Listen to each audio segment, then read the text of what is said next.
नमस्कार। नंदीग्राम के संग्राम में आपका स्वागत है। खबरों की खबर में हम खबर के पीछे जाने यहाँ पर आए हैं। जैसे कि आप देख सकते हैं, ये एक चेक पॉइंट है नंदीग्राम 2 ब्लॉक का स्टैटिक सर्वेलेंस टीम, यानी कि ये टीम यहीं पर रहेगी। चेक नाका लगाया हुआ है और इस नाके पर जैसे कि ये बस रुकी हुई है, करीब 15-20 मिनट से लोगों को उतारा जा रहा है, उनसे पूछताछ हो रही है, क्योंकि इलेक्शन कमीशन और जो ज़िला के अधिकारी हैं उनको ऐसा लगता है कि शायद कोई ऐसी चीज़ है जिसकी उन्हें जांच करनी चाहिए। अमूमन मैं जैसे कि यहाँ पर खड़ा था, पिछले आधे घंटे से खड़ा हूँ, इतनी देर तक किसी भी वाहन को नहीं रोका गया है, लेकिन इस वाहन को ख़ास तौर से रोका गया है। चेकिंग हो रही है बहुत ज़बरदस्त। हमारी भी गाड़ी जब यहाँ आई तो हमसे तमाम सवाल पूछे गए। हमसे ये पूछा गया कि आप की गाड़ी किसकी है, उसका ओनर कौन है, कहाँ रहता है, कहाँ रुकेंगे, तमाम सवाल। आई कार्ड चेक हुआ। अब जैसे कि आप देख सकते हैं, करीब 15-20 मिनट बाद अब बस में सारे सवारियों को चढ़ाया जा रहा है। संभवतः ये बस को इजाज़त मिलेगी अंदर नंदीग्राम में जाने की। तो इस तरीके के कई चेक पोस्ट नंदीग्राम में लगाए गए हैं। जैसे कि ये स्टैटिक सर्वेलेंस टीम है इलेक्शन कमीशन की, जो जनरल असेंबली इलेक्शन हुआ है उसके लिए। लेकिन इसके अलावा ये तो चेकिंग की बात हो गई। इलेक्शन कमीशन पर सवाल भी बहुत उठ रहे हैं, राजनीति भी बहुत हो रही है, तमाम बातें हो रही हैं। ममता बनर्जी ने इस बीच अपने गोत्र का राग भी छेड़ा, जिसको लेकर के भारतीय जनता पार्टी उनसे कई सवाल पूछ रही है। अमित शाह उनसे कई सवाल पूछ रहे हैं। अब एक सीधा सीधा टक्कर हो गया है नंदीग्राम में कल होने वाले संग्राम का। एक तरफ शुभेंदु अधिकारी, दूसरी तरफ ममता बनर्जी। कौन जीतेगा, कौन बाजी मारेगा, बस इसी का चुनाव और चयन है। ये सिर्फ नंदीग्राम तक ये संघर्ष सीमित नहीं है, इसका आगे क्या प्रभाव पड़ेगा उसके बारे में भी चर्चा करना बनता है। मैं मोनीदीपा बनर्जी का स्वागत करना चाहता हूँ। हमारी पूरी टीम, एनडीटीवी इंडिया की टीम, तीन टीमें यहाँ पर नंदीग्राम के अलग अलग जगहों पर हैं। मोनीदीपा बनर्जी हमारे साथ जुड़ गई हैं। मोनीदीपा, आप पिछले कई दिनों से यहाँ पर कैंप कर रही हैं। आपने ममता बनर्जी से भी बात करने की कोशिश की, उनके कैंप में आप बहुत अच्छे से आपकी पकड़ है। भारतीय जनता पार्टी के लोगों से आप बहुत बारीकी से बात कर रही हैं। मैं आपसे ये जानना चाहता हूँ कि नंदीग्राम का ये संघर्ष राजनीतिक रूप से इतना मायने क्यों रखता है इस बार? संकेत, थैंक यू। पहले तो मैं बता दूं मैं कहाँ पे हूँ। एकदम ममता बनर्जी के घर के सामने। ये है रेयापाड़ा नंदीग्राम में, यहीं पे वो रह रही हैं कुछ दिनों से। और यहाँ पे आज शाम 4 बजे थोड़ा मीटिंग भी हुआ था मीडिया के साथ। अगर आप देखें, इस रास्ते के दोनों तरफ दोनों पार्टी का फ्लैग बना हुआ है, तृणमूल का भी और इधर बीजेपी का भी, और पोस्टर्स भी लगे हैं दोनों राइवल कैंडिडेट्स के। ये रहा नंदीग्राम का बैटल, जो अच्छी बात है कि दोनों राइवल्स साथ साथ खड़े हो रहे हैं। जैसे आप देख सकते हैं, यहाँ पे शुभेंदु अधिकारी का वहाँ पे बना हुआ है और यहाँ पे ममता बनर्जी। अच्छी बात है, लेकिन ये टक्कर जो बन रही है ये ज़रूर एक भयानक संघर्ष है। और ये नंदीग्राम का इतना इम्पोर्टेंस, क्योंकि नंदीग्राम में जो मुद्दे आ खड़े हुए हैं, नंदीग्राम में जो चर्चा चल रही है, ये शायद पश्चिम बंगाल के इलेक्शंस में ही पूरा चर्चा, पूरा मुद्दा यहीं से आ रहा है। एक तो रहा बीजेपी और शुभेंदु अधिकारी का बार बार कहना appeasement appeasement appeasement. Mamata Banerjee को बेगम करके वो एड्रेस कर रहे हैं उनकी इलेक्शन कैंपेन्स में। और यहाँ पे ममता बनर्जी, जैसे आपने कहा, अब ये जो चार्ज उन पे लग रहा है, ये जो शुभेंदु अधिकारी का भी उन्होंने कहा, एक 70-30 एक फॉर्मूला है नंदीग्राम में, एक डिवीज़न, पोलराइजेशन ऑफ कम्युनिटीज़, इसको लेके ममता को भी आगे आना पड़ा है। उन्होंने जब यहाँ पे पहले आई थी 9 तारीख मार्च महीने में, उन्होंने एक मीटिंग किया था। उन्होंने बार बार वहाँ पे कहा, मैं हिंदू लड़की हूँ। ये भी उन्होंने बहुत सारे मंत्र पढ़े। ये उनका एक रेगुलर फीचर बन गया उनके इलेक्शन कैंपेन में। और कल एकदम लास्ट कैंपेन में उन्होंने ये भी अपना गोत्र का इशू भी उठाया। इससे आपको एक आभास होगा कि कितना पोलराइजेशन हुआ है इस इलेक्शन में, नंदीग्राम में ज़रूर, और शायद ये एक्सटेंड भी करे। सबसे बड़ी बात है नंदीग्राम कैसे कल, नंदीग्राम किसको कल वोट देता है वो तो हमें पता चलेगा 2 मार्च, लेकिन नंदीग्राम कैसे वोट करता है टुमारो, इस पर इसका ज़रूर एक असर रहेगा पश्चिम बंगाल के बाकी 6 चरणों के इलेक्शंस पे।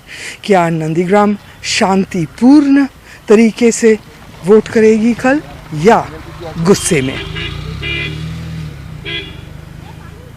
जी मोनीदीप, आप बड़ी अहम बात बोल रही हैं। आपका ये कहना है कि ये सिर्फ नंदीग्राम का चुनाव नहीं है, इसका असर और भी चरणों में जो चुनाव होंगे उन पर भी पड़ेगा।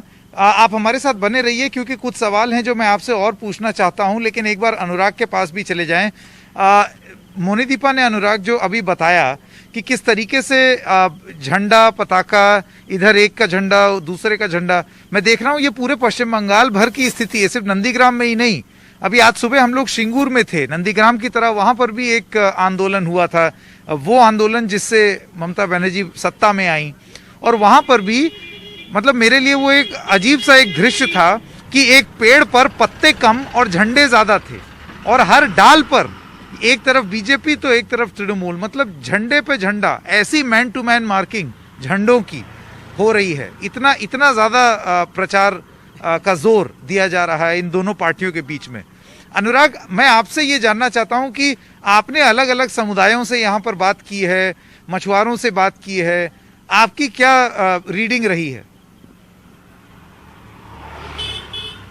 देखिए मोनी दीदी बहुत अनुभवी हैं, और जिस मकान की वो बात कर रहे हैं विष्णुपद भुइयां का, जहां पर नीचे के माले में ममता बनर्जी रह रही हैं, और उसके ठीक सामने की दीवार आप देखेंगे वहां पर एक हेलीपैड भी बना था जब ममता दीदी पहले दिन आई थी, और वहां पर उनका हेलीकॉप्टर उतरा था, तो उसके सामने वाली दीवार पर शुभेंदु अधिकारी के जो नारे हैं, स्लोगन्स हैं, उनके झंडे हैं, वो लगे हुए थे। आप जैसे जैसे नंदीग्राम की सड़कों पर जाएंगे, संकेत दोनों तरफ, जैसे आपने कहा, आपने सिर्फ तृणमूल और बीजेपी का जिक्र किया, कई जगह पर ऐसे हैं जहां तीनों झंडे गडम है, लेफ्ट का भी झंडा लगा हुआ है। और आप ये बड़ा मजेदार है कि जैसे ही आप आगे बढ़ते हैं, बगल में ही ममता दीदी के घर के भी लेफ्ट जो बीजेपी का झंडा लगा हुआ है, और जो बीजेपी का पार्टी ऑफिस है वहां पर आप देखेंगे तो उसमें भी बगल में तृणमूल के झंडे लगे हुए हैं। तो बहरहाल ये वो झंडों का मामला हो गया। दूसरा, जो आज सिक्योरिटी की बात कह रहे थे, तो यकीनन हमने भी ये महसूस किया है कि 355 बूथ हैं और 22 से ज़्यादा तो पैरामिलिट्री की कंपनियां, और उसके अलावा जो राज्य पुलिस है। तो जब भी आप जाते हैं, अमूमन हमेशा सीमाएं सील हो जाती हैं चुनाव से पहले, और जो भी गाड़ी आती है उससे पूछा जाता है, लेकिन अतिरिक्त सुरक्षा बरती जा रही है, हमने भी महसूस किया है।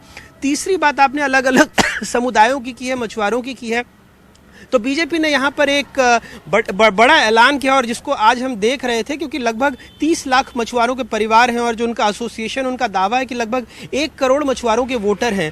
और जहाँ आज हम गए थे दीघा, वो यहाँ उनका ऐसा कहना है कि पिछले साल लगभग 4000 करोड़ की मछलियों का कारोबार किया है। तो एक देश का एक बहुत बड़ा मछली मार्केट है, और जो 3 लाख रुपए के बीमा की बात है, उससे लगता है कि वो थोड़े से उनका एसोसिएशन प्रभावित है, क्योंकि उनका कहना था कि लेफ्ट के वक्त पर 1 लाख रुपए का बीमा सरकार करवाती थी, लेकिन तृणमूल के वक्त पे वो बंद हो गया, और वापस से अगर बीजेपी ऐसा ऐलान कर रही है तो हम स्वागत करते हैं। उनकी और भी डिमांड्स हैं, और बाकी की जिन समुदायों की आप बात कर रहे हैं संकेत, तो उसमें अगर आप जाएंगे, आप नंदीग्राम 1, नंदीग्राम 2 दोनों जगहों पर आप देखेंगे तो जो युवा है वो वही समस्या है जो पूरे देश की है। वो रोजगार चाहता है, अच्छे अपने रोजगार के अच्छे अवसर चाहता है, पढ़ाई के अच्छे संस्थान चाहता है, जो महिलाएं हैं वो चाहती हैं उनकी रसोई सस्ती हो जाए।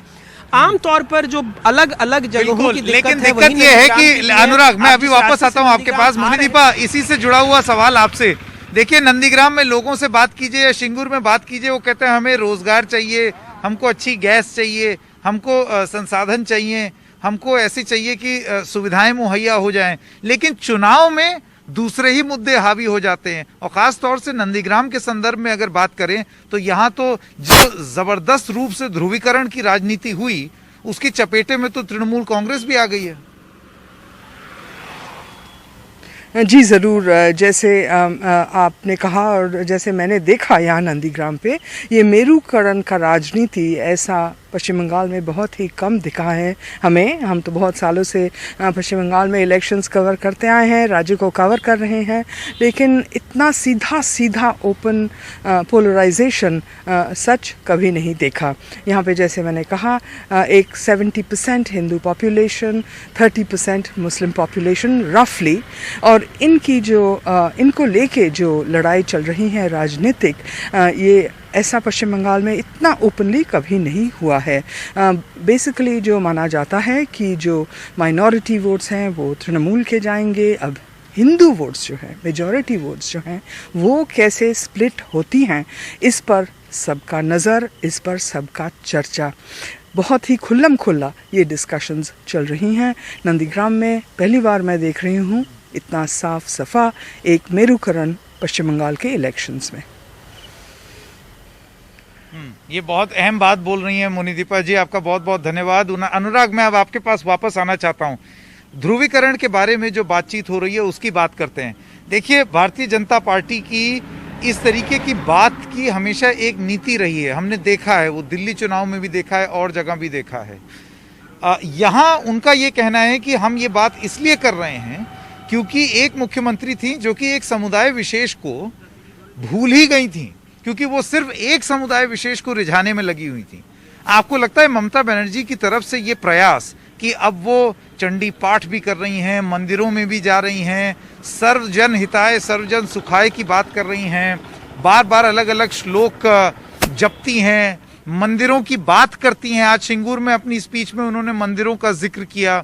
आपको लगता है कि ये एक बहुत बड़ा बदलाव है और शायद तृणमूल कांग्रेस का एहसास है कि कहीं हमने गलती तो नहीं कर दी, कि कुछ ज्यादा ही हम लोग तुष्टीकरण में चले गए, कि हम वाकई कुछ एक तबके को भूल गए जिसका राजनीतिक फायदा कोई और उठा रहा।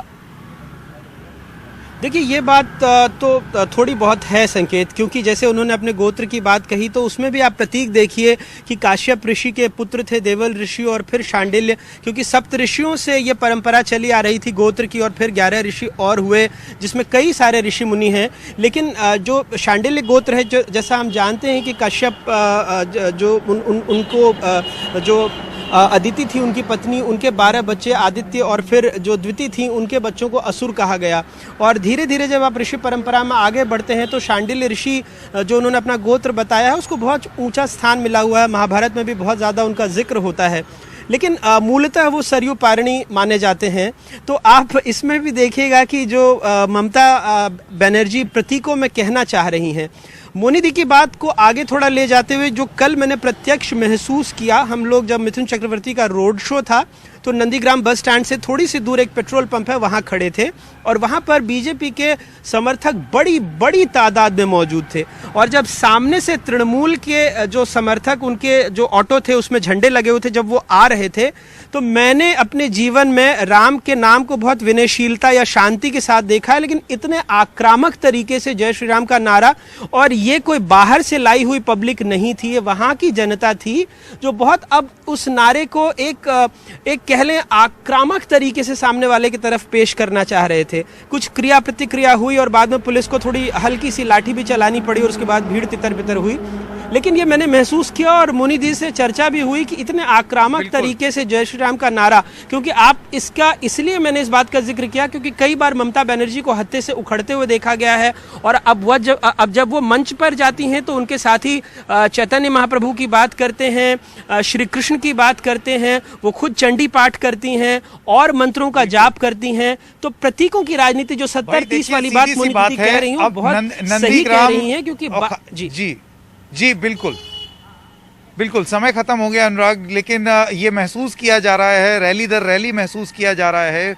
अब देखिए, अगर ऊपरी रूप से अगर देखा जाए तो इसमें कुछ गलत नहीं है कि वो सर्व धर्मों की बात कर रही हैं, चंडी पाठ पढ़ रही हैं, बिल्कुल पढ़ना चाहिए, लेकिन क्या ये राजनीतिक कारणों से किया जा रहा है और क्या ये डर के किया जा रहा है कि कहीं भारतीय जनता पार्टी इसका फायदा न उठा ले?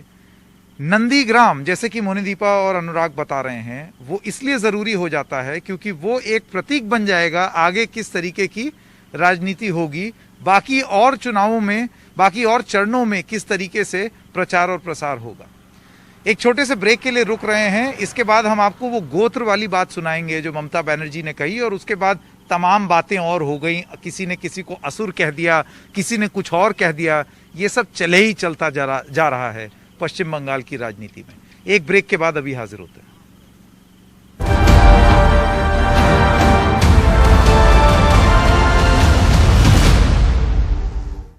আমি ত্রিপুরায় ত্রিপুরেশ্বরী মন্দিরে পুজো দিতে গিয়েছিলাম।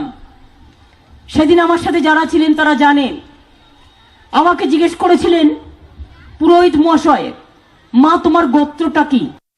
আমি বলে ফেলেছিলাম মামাটি মানুষ গোত্র। আজকেও তিনি যখন আমায় জিজ্ঞেস করলেন, আমি বললাম দেখুন আমার তো একটা পার্সোনাল গোত্র আছে, সেটা সান্ডিল্য, কিন্তু আমি মনে করি আমার গোত্র মামাটি মানুষ গোত্র। আমার পুজোয় যদি মানুষের ভালো হয় সেই পুজোটাই আমি দিই। আমি মামাটি মানুষের পুজো করি। मोदी जी के डर से, चुनाव हारने के डर से गोत्र पता थी। अब तो मुझे लगता है कि ममता दीदी अब आपको मुझे बता दें कि कहीं रोहिंग्या और घुसपैठियों का गोत्र भी तो सांडिल नहीं है। ममता दीदी डर गई है।